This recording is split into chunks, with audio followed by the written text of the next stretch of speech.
discussing an observation that I made when we were in the park the other day, looking at how different species of trees bend in the wind.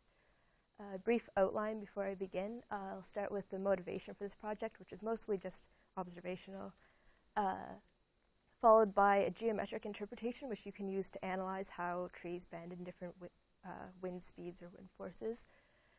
Then you can relate the wind speed, the stiffness of the tree species, and the curvature that it experiences under the force of the wind. And finally, just to make some conclusions.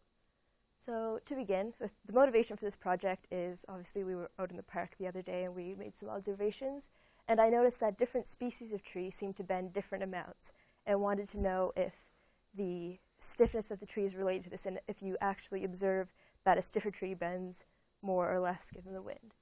It seems like a pretty obvious answer, but it is kind of interesting and relates to the observation in a different way than you'd expect. Before doing any analysis of the situation, you need to take into a few considerations. For example, I'm not really interested in gusting wind, so I was looking at a constant wind speed. Second of all, and perhaps most important, when you consider the actual structure of the tree, which you would assume to be a cylinder, in most cases it is, you want the bending to be symmetric, because while trees aren't exactly symmetric, there are so many different situations that it's easier to just sort of average it over a symmetric. So you're ignoring any sort of rotation. And also what I mean by a symmetric bending of the cylindrical structure of the tree is that if you consider an axis along the center and cross-sectional planes, which when it's straight are perpendicular to this axis, if you deform the cylinder, then these cross-sectional planes will stay perpendicular to the axis. So it's a conformal map, basically, between the straight cylinder and any sort of deformation.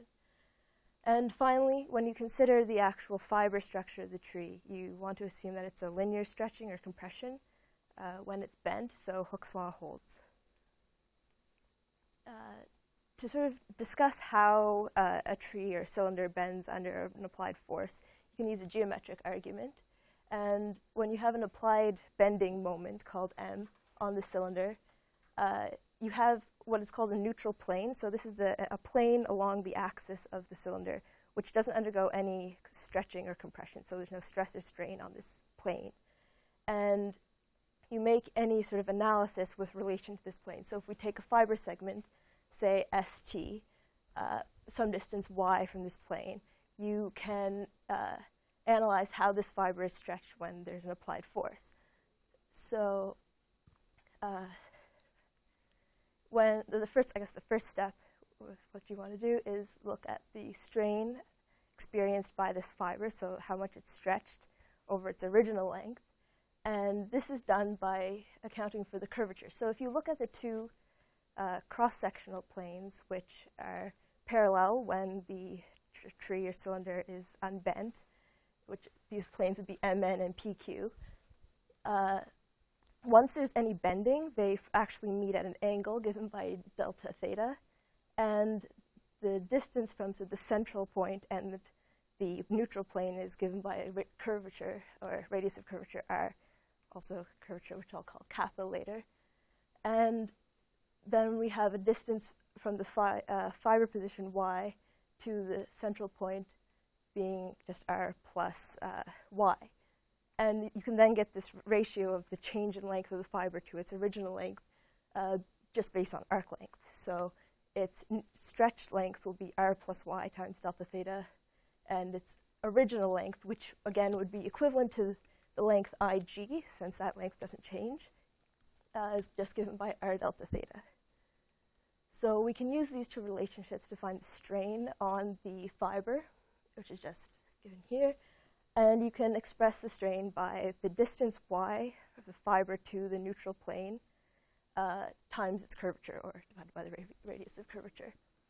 Another component that you want to look at when you're considering the bending of an object is the stress. So the stress on a segment of the tree is the ratio of the force applied and its area that it presents to this force. And we can combine these two ideas using Young's modulus, and we can actually express the force as a function of Young's modulus, which is this measured stiffness of the material, which is one of the characteristics that you'd be interested in when you want to see how different types of trees are bending.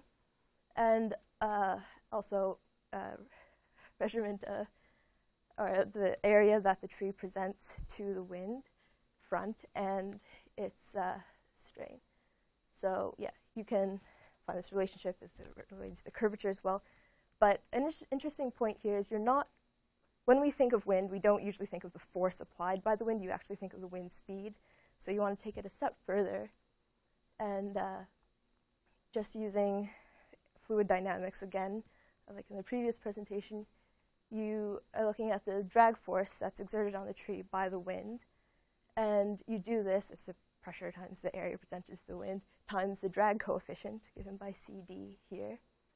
And if we actually expand the pressure term, you get the force as a function of, obviously, the air density, but also the wind speed. So now we can use this expression with the equation given on the previous slide to find a relationship between the curvature of the tree, its stiffness, and the wind speed, which is what we're looking for.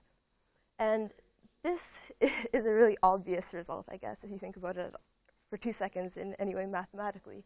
You have the curvature is inversely proportional to the stiffness of the tree. But if you actually connect this to observation, it's a bit more detailed, because when you're out in nature, you look at different types of trees, and in general, you'll notice that trees like a birch tree, for example, seem to be moving around a lot more than, for example, a pine tree, which is a bit narrower. So this value here, actually for the drag coefficient, is much more important than you'd think. So even though, if we look at the next page, which is just some measurements made in a study of different types of trees, the second one being a pine tree, and the fourth one being a birch tree, you notice that Young's modulus for a pine tree is less than that of a birch tree. So a pine tree is much more flexible, and in a constant wind speed, you'd expect it to bend a lot more than you would a birch tree. But if you go outside, birch trees are moving all around. Pine trees don't seem to move that much in wind, especially in sort of an average wind speed. In gusting, you might notice different effects.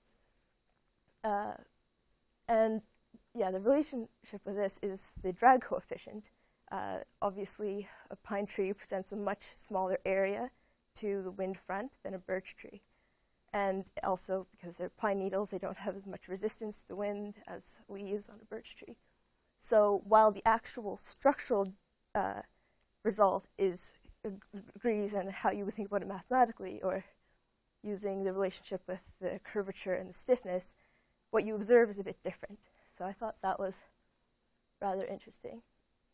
And yeah, ultimately, you can show that the physical relationship between different tree species and how much they bend in wind, while expected, while the mathematical result is easily thought of and expected, how it relates to observation, there are many more complexities. So thank you. And,